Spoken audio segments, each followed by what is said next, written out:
Abs हमारी physique का एक ऐसा पार्ट है जो हमारी फिजिक को काफी गुड लुकिंग और एस्थेटिक बना सकता है। और आप मेरे से ये भी सवाल पूछोगे कि एब्स को ट्रेन करने का बेस्ट तरीका क्या है, इसके डिफरेंट एक्सरसाइजेस क्या होते हैं और काफी सारे सवाल। तो इन्हीं सवालों का जवाब देने के लिए मैंने एक 30 डे का चैलेंज लिया, जहां मैंने अपने एब्स को 30 डेज तक लगातार ट्रेन किया।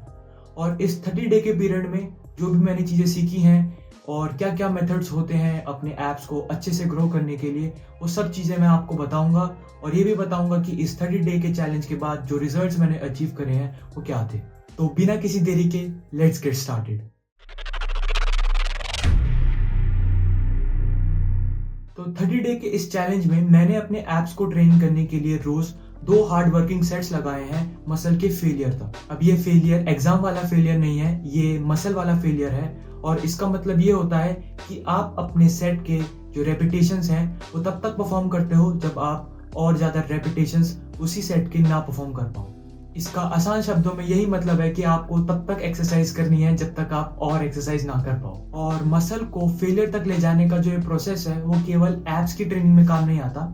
अगर आपको बॉडी का कोई भी मसल ग्रुप अच्छे से ग्रो करना है और उसे स्ट्रॉन्ग बनाना है तो मसल को वहां पर भी फेलियर तक ले जाना काफी इंपॉर्टेंट होता है। Coming back to the challenge, और मैं अगर बात करूं कि मैंने कौन सी एक्सरसाइजेस का यूज किया था अपने एब्स को ट्रेन करने के लिए, वो थी majorly cable crunches, weighted crunches और हैंगिंग लेग रेजेस। तो यही 3 एक्सरसाइजेस मेनली मैंने यूज करी थी अपने एब्स को ट्रेन करने के लिए इस 30 डे के चैलेंज में। अब आप चाहें तो आप कोई भी एक्सरसाइज चूज कर सकते हैं अपने कंफर्टेबिलिटी के हिसाब से, लेकिन उसमें आप इस बात का बहुत ध्यान रखें कि जो भी एक्सरसाइज आप चूज करते हो उसमें आप अपने बॉडी वेट से ज्यादा वेट ऐड कर सको। अब अपने बॉडी वेट से ज्यादा वेट ऐड करने से ये होगा कि जब आपके एब्स एक ही वेट के यूज टू हो जाए और उन्हें फेलियर तक ले जाने के लिए आपको बहुत ही ज्यादा रेप्स यूज करने पड़े, तब आप वहां पर बहुत ज्यादा रेप्स परफॉर्म करके अपना टाइम वेस्ट ना करो और अपने एक्सरसाइज में आप वेट ऐड कर सको, जिससे आपका टाइम भी बचे और आप अपने एब्स को अच्छे से ट्रेन कर पाओ। वेट ऐड करने से ये भी होता है कि आपके abs day by day stronger होते रहते हैं और आप अपने प्रोग्रेस को ट्रैक भी कर सकते हो अपने वेट के अनुसार कि मैं एक टाइम पीरियड पहले कितने वेट से अपनी एब्स की एक्सरसाइज परफॉर्म कर रहा था और एक टाइम पीरियड के बाद अब मैं अपने एब्स की एक्सरसाइज को कितने वेट के साथ परफॉर्म कर रहा हूँ। तो first 7 days of the challenge में मैंने मेनली केबल क्रंचेस और हैंगिंग लेग रेजेस परफॉर्म किए। केबल क्रंचेस के मैंने अप्रोक्सीमेटली 10 रेपिटेशन परफॉर्म किए और जो वेट मैंने केबल क्रंचेस में यूज किया था वो था अराउंड 40 to 45 kgs। अब ये weight person to person differ कर सकता है और आप अपने कंफर्टेबिलिटी के हिसाब से ये वेट चूज करें। और रही बात हैंगिंग लेग रेजेस की, तो मैंने उन्हें फ्री वेट ही परफॉर्म किया और अराउंड मैंने 10 to 15 रेप्स हर सेट में परफॉर्म करे। अब हैंगिंग लेग रेजेस में मैं 10 to 15 रेप्स में ही मसल फेलियर अचीव कर पा रहा था, इसलिए मुझे ऐसी कोई नीड नहीं लगी कि मैं अपने हैंगिंग लेग रेजेस में भी वेट ऐड करूं। अगर मैं हैंगिंग लेग रेजेस में अपनी मसल को फेलियर तक ले जाने में 20 to 30 रेपिटेशंस परफॉर्म कर रहा होता तो मैं डेफिनेटली उसमें वेट ऐड कर लेता। और अगर मैं बात करूं अपने 7 डे के रिजल्ट्स के, तो वो कुछ ऐसे थे। तो आप देख सकते हैं कि जो मेरे डे 1 और डे 7 के रिजल्ट्स हैं उसमें एक बहुत ही बड़ा चेंज नहीं है, बट हमें पता है कि 7 डे के पीरियड में एक इतना बड़ा चेंज नहीं आ सकता, इसलिए मैंने इसी प्रोसेस को कंटिन्यू किया और अपने आगे के चैलेंज को परफॉर्म किया। तो जब इस चैलेंज का जो अगला पीरियड था जो कि था 7 to 15 डेज वाला पीरियड, तो उस पीरियड में जो चेंज मैंने अपने एब्स में नोटिस किया वो ये था कि जो मेरे एब्स थे वो धीरे धीरे स्ट्रॉन्ग होते जा रहे थे। तो केबल क्रंचेस पे मैं जो पहले 40 to 45 kgs पर 10 to 12 रेप्स परफॉर्म कर रहा था, तो अब वो रेंज बढ़ चुकी थी क्योंकि मेरे एब्स स्ट्रॉन्ग हो गए थे और अब मैं 12 to 16 रेप्स केबल क्रंचेस के परफॉर्म कर रहा था। अपने ऐप को डिफरेंट वेरिएशंस के साथ ट्रेन करने के लिए मैं जो 2 सेट्स रोज लगाता था उसमें मैं हमेशा वेरिएशन लाता रहता था कि कभी मैं केबल क्रंचेस और हैंगिंग लेग रेजेस से उन्हें ट्रेन कर रहा हूँ तो कभी वेटेड क्रंचेस और हैंगिंग लेग रेजेस के साथ और वाइस वर्सा। तो इसको मैं चेंज करता रहता था ताकि मेरे एब्स हर अलग तरीके से ट्रेन होते रहे। तो जैसा कि मैंने पहले बताया कि जो मेरे एब्स थे वो अब एक वेट के अनुसार यूज टू हो गए थे और अपने एब्स को फेलियर तक ले जाने के लिए मुझे अब ज्यादा रेपिटेशन परफॉर्म करने थे। तो इस टाइम पीरियड में मैंने ये डिसाइड किया कि जो भी मेरा वर्किंग लोड था डिफरेंट एक्सरसाइजेस का उन्हें मैं इंक्रीज करने वाला था। तो जो इंक्रीज था वो होने वाला था 2.5 kg से लेकर 5 kg तक।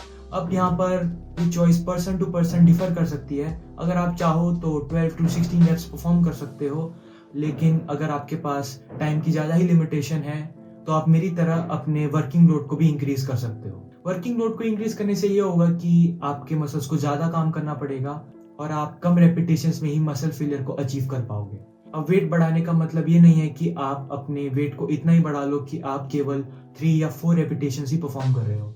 एक आइडियल रेंज कि आपको अपने सेट में कितने ज़्यादा रेपिटेशन परफॉर्म करने चाहिए वो है 8 to 16 रेप्स। अब ये रेंज मैं आपको इसलिए रिकमेंड कर रहा हूँ क्योंकि ये रेंज ना ही इतनी कम है कि आपकी मसल अच्छे से ट्रेन भी ना हो पाए, और ना ही ये रेंज इतनी बड़ी है कि आपको अपनी मसल को ट्रेन करने में बहुत ही ज़्यादा टाइम स्पेंड करना पड़े। तो ये जो रेंज है 8 to 16 रेपिटेशंस की रेंज वो काफ़ी सही है, जहाँ पर आपका टाइम भी सेव होगा और आपकी मसल भी अच्छे से ट्रेन हो पाएगी। एट द एंड जो ये 7 to 15 डेज का पीरियड था उसके रिजल्ट्स ये रहे।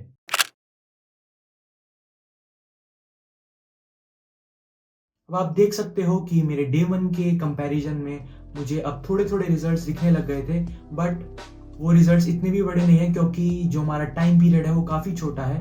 लेकिन आप फिर भी देख सकते हो कि इसमें स्मॉल नोटिसेबल चेंजेस हैं, और ये स्मॉल नोटिसेबल चेंजेस ये दिखाता है कि जो हमारी ट्रेनिंग थी और जो हमारा चैलेंज था वो एक राइट डायरेक्शन में जा रहा था। कि हाँ, हमारे इस प्रोसेस को फॉलो करने की वजह से हमारे जो एब्स की मसल है वो काफ़ी अच्छी तरीके से ग्रो हो रही थी।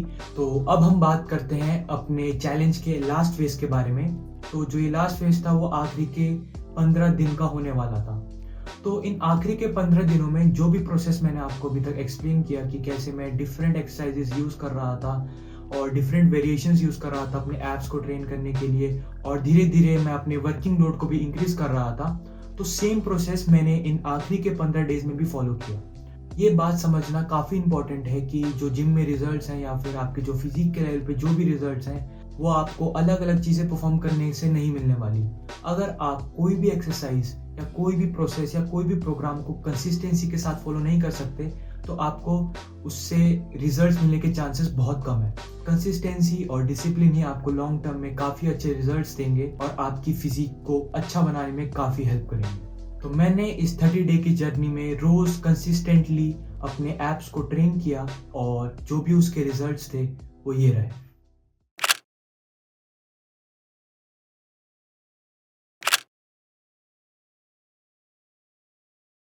तो जैसा कि आप देख सकते हैं इस 30 डेज के चैलेंज के बाद मेरे एप्स में डेफिनेटली एक नोटिसेबल चेंज तो आया ही है। अब मेरे पास पहले से ही विजिबल एप्स थे, इसलिए आपको ये चेंज छोटा लग सकता है, बट स्टिल मेरे एप्स डेफिनेटली इम्प्रूव हुए हैं। अब एक इंसान जिसके पास विजिबल एप्स नहीं है उसके लिए ये 30 डे का चैलेंज काफ़ी इफेक्टिव प्रूव हो सकता है। बहुत ही इंपॉर्टेंट पॉइंट जो मैं ऐप से रिलेटेड ऐड करना चाहूँगा वो ये है कि आप अपने ऐप्स के लिए कितनी भी अच्छी ट्रेनिंग क्यों ना कर लें, आप अपने ऐप्स की मसल को कितना क्यों ना ग्रो कर लें, आपके ऐप्स तब तक विजिबल नहीं होंगे जब तक आपकी बॉडी में जो फैट परसेंटेज है वो कम ना हो। ऐप्स की एक अच्छी ट्रेनिंग डेफिनेटली ऐप्स को स्ट्रॉन्गर और बिगर बना सकती है, लेकिन जो ऐप्स को विजिबल बनाने का काम है वो आपकी डाइट और आपके बॉडी फैट परसेंटेज पर डिपेंड करता है। अगर आपकी बॉडी का फैट परसेंटेज बहुत ही ज़्यादा है तो आपके एब्स बेशक से बहुत ही ज़्यादा बड़े होंगे लेकिन वो बाहर से विजिबल नहीं होंगे, तो एब्स की ट्रेनिंग आपको इतनी इफेक्टिव नहीं लगेगी।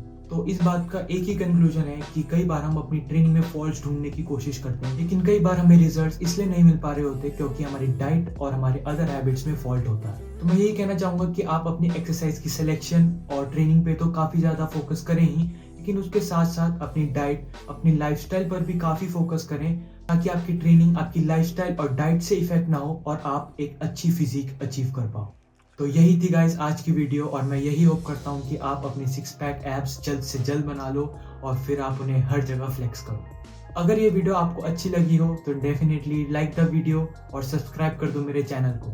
और अगर आपके पास कोई और टॉपिक है जो आप चाहते हो जिस पर मैं वीडियो बनाऊं तो definitely comment down in the comment box, और मैं आपको मिलता हूं अगली वीडियो में।